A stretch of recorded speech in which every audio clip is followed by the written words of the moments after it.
Bismillahirrahmanirrahim. Assalamualaikum warahmatullahi wabarakatuh.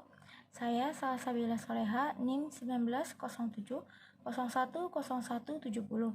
dari Fakultas Psikologi Universitas Muhammadiyah Purwokerto.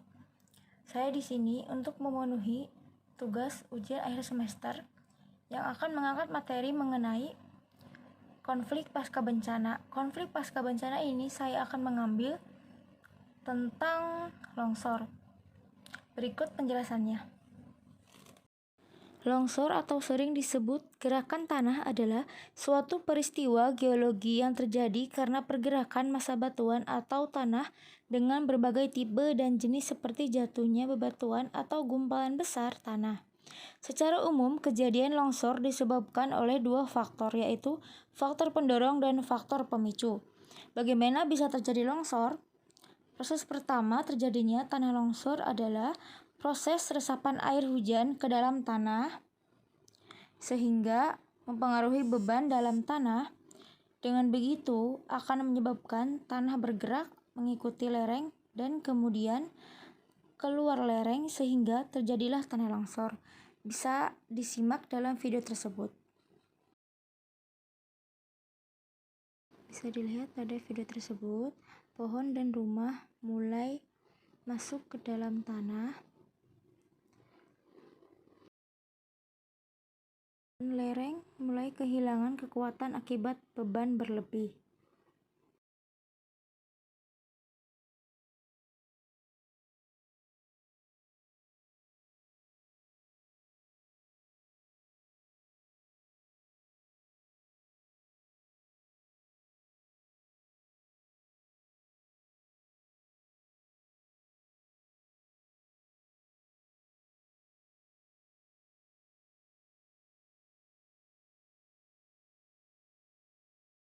Bidang gelincir atau lereng tidak kuat menahan beban dan terjadilah longsor.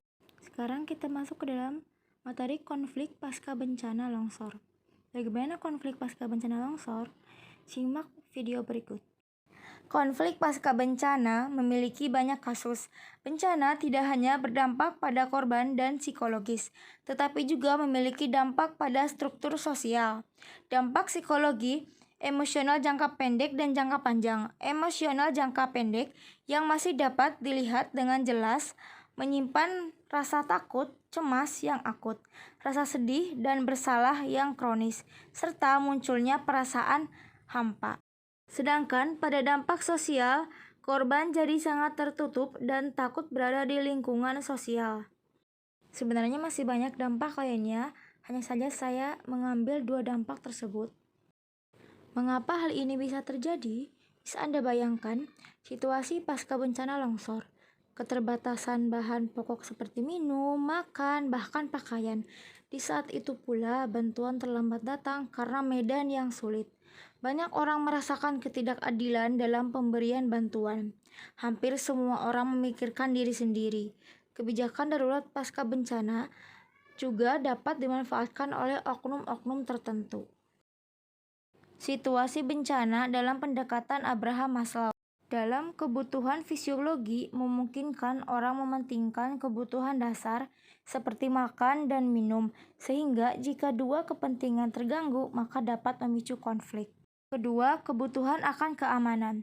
Rasa aman dalam situasi bencana terganggu oleh ketidakpastian kondisi sehingga mudah tersulut konflik jika mengancam keamanan. Selanjutnya kita masuk ke siklus berulang. Siklus berulang dibagi menjadi 3 tahapan. Yang pertama prabencana atau sebelum bencana, dan yang kedua saat bencana, dan yang ketiga pasca bencana atau sesudah bencana itu terjadi. Nah, pada slide selanjutnya kita akan membahas mengenai pasca bencana, rehabilitasi dan rekonstruksi. Dapat dilihat pada gambar tersebut. Penanggulangan terhadap pasca bencana terbagi menjadi 2 tindakan, yaitu yang pertama rehabilitasi dan yang kedua rekonstruksi. Sasaran utama rehabilitasi adalah untuk mengembalikan kondisi daerah yang terkena bencana yang serba tidak menentu ke kondisi normal yang lebih baik agar kehidupan dan penghidupan masyarakat dapat berjalan kembali. Yang termasuk kegiatan rehabilitasi antara lain perbaikan lingkungan daerah bencana, perbaikan prasarana dan sarana umum, perbaikan rumah masyarakat, pemulihan sosial psikologis, pemulihan kegiatan bisnis dan ekonomi, serta pemulihan fungsi pelayanan publik. Sedangkan rekonstruksi bertujuan untuk membangun kembali sarana dan prasarana yang rusak akibat bencana secara lebih baik dan sempurna. Yang termasuk kegiatan rekonstruksi antara lain pembangunan kembali prasarana dan sarana dasar seperti jalan, listrik, air bersih, dan lain sebagainya. Pembangunan kembali sarana sosial masyarakat seperti tempat ibadah, balai adat, dan lain sebagainya. Pembangkitan kembali sosial budaya masyarakat, penerapan rancang bangun yang tepat, dan penggunaan peralatan yang lebih baik dan tahan bencana. Dengan rehabilitasi dan rekonstruksi yang tepat, dampak bencana dipulihkan dengan cepat, kehidupan masyarakat kembali aman dan selamat.